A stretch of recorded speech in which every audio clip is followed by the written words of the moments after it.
Jamaah kaum muslimin, di hari raya yang fitri ini, kita sudah menjalani hidup yang tidak lagi normal. Yang kita hadapi ke depan akan lebih tidak normal lagi. Demi Allah, saya berhak mengatakan hadis berikut ini.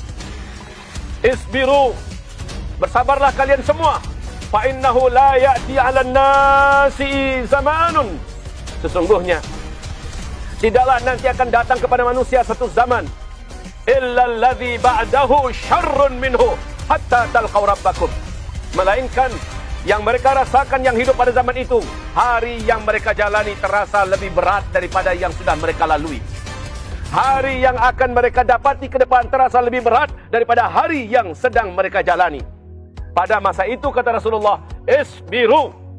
Tidak ada yang bisa diandalkan umat ini kecuali hanyalah sabar.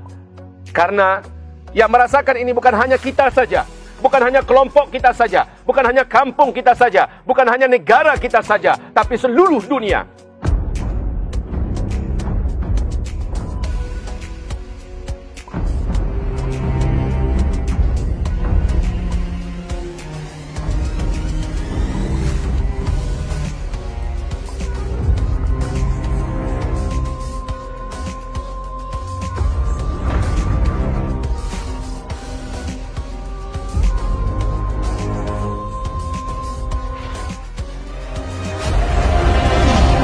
Allahu Akbar, Allahu Akbar.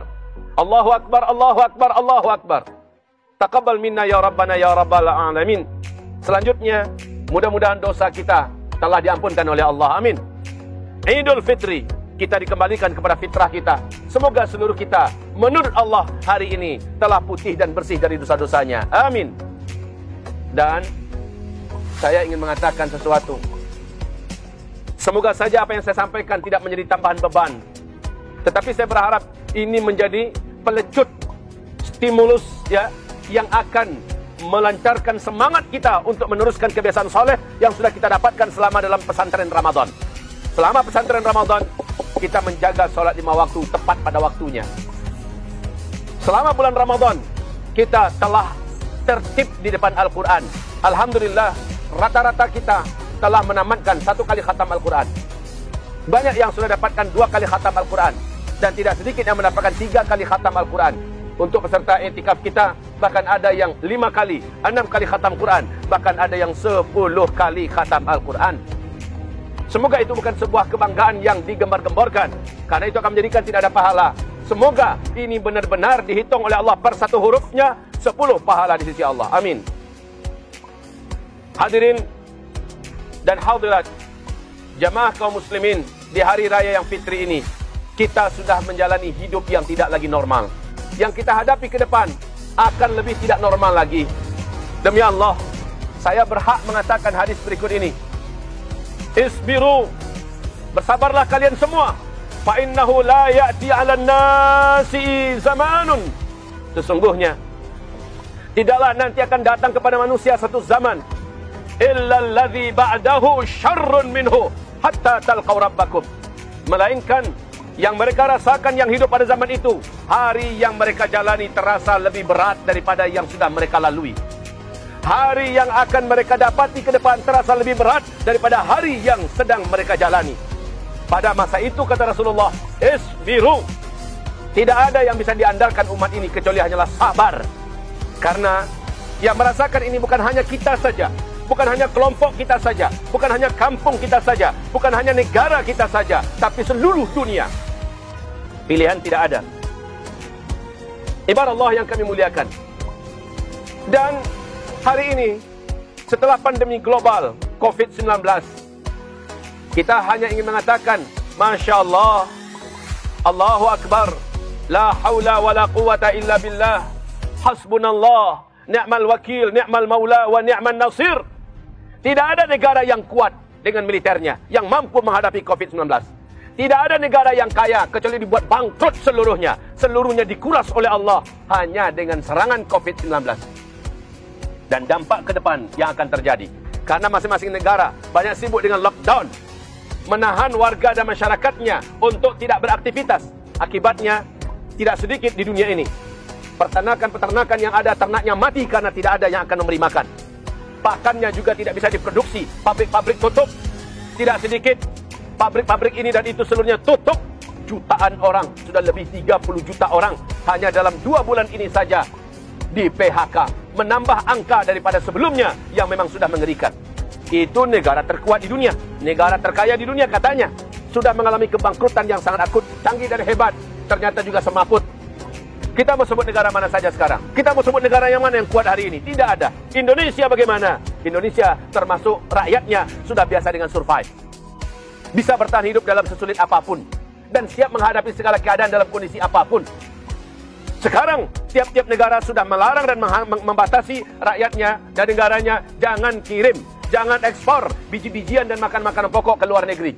Maka Indonesia yang selama ini seharusnya mampu, tetapi karena tidak mendapatkan dukungan yang penuh, tidak menjadi andalan di Asia Tenggara untuk memproduksi biji-bijian, padi-padi, gandum dan sebagainya. Dan kita lebih banyak bersandar kepada impor. Sekarang yang mau diimpor itu sudah tidak ada. Negara-negara besar dunia yang biasa mengekspor biji-bijian dunia, makan-makanan pokok, hari ini mereka banyak menahan untuk diri mereka. Ke depan kita akan menghadapi wabah yang lebih parah daripada COVID-19, yaitu kelaparan. Kita akan menghadapi ke depan kelaparan, kekurangan makanan. Maka saudara-saudaraku, ini dialami bukan hanya oleh kita, tapi seluruh dunia ikut merasakannya. Makanya 1 bulan yang lalu memerintahkan kepada rakyatnya, biar siapapun yang mampu, tolong siapkan di rumah masing-masing stok makanan yang bisa bertahan selama 6 bulan ke depan. Bagaimana dan kemana kita akan lari? Saudara-saudaraku yang kami muliakan, apa yang bisa kita lakukan? Nabi berkata, pada masa itu orang beriman yang hidup di atas permukaan bumi ini akan merasakan ujian yang sangat berat. Sudahlah orang kafir menyakiti, sudahlah mereka ditindas, dizalimi, alam juga dalam kondisi, dalam keadaan mengamuk, ya, kondisi sosial juga dalam keadaan tragis dan di ujung tanduk. Apa yang bisa dilakukan? Maka orang beriman saat itu, kata Rasulullah, lewat dekat kuburan, dia berharap kalau dialah yang ada di dalam tanah sana, karena beratnya hidup di atas tanah. Saudara-saudaraku, hamba-hamba Allah yang kami muliakan, di dalam hadis riwayat Imam Ahmad, hadis nomor 2666, hadis riwayat Al-Hakim nomor 6364, hadis riwayat At-Tabrani hadis nomor 11.081 dan Abu Ya'la 2505, Al-Khittabi dan Ad-Dalani dinyatakan sahih oleh Al-Hakim dan Al-Dhahabi serta Syekh Albani di dalam silsilah Al-Hadis As-Sahihah nomor 2382. Rasulullah sallallahu alaihi wasallam bersabda, "Fa in istata'ta an ta'mala bis-sabri ma'al yaqini faf'al." Pada masa itu, kalau kalian sanggup beramal dalam bentuk sabar bersama dengan yakin. Awas, ada 2 ini. Fa in istata'ta, kalau engkau sanggup an ta'mala, bahwa engkau beramal bis-sabri wal yaqin, dengan sabar dan yakin. Sabar dan yakin. Jadi ini adalah amalan hati. Ini tidak bisa diucapkan dengan lidah, tidak bisa dikerjakan dengan badan. Ini adalah amalan hati, di mana kalau hati sudah bertindak, hati sudah memerintahkan, seluruh tubuh akan tunduk dan patuh. Maka ini istata'ta an ta'mala bis-sabri wal yaqini faf'al. Kalau kalian sanggup beramal pada masa itu dengan hati kalian, yaitu amalan sabar dan yakin, lakukan.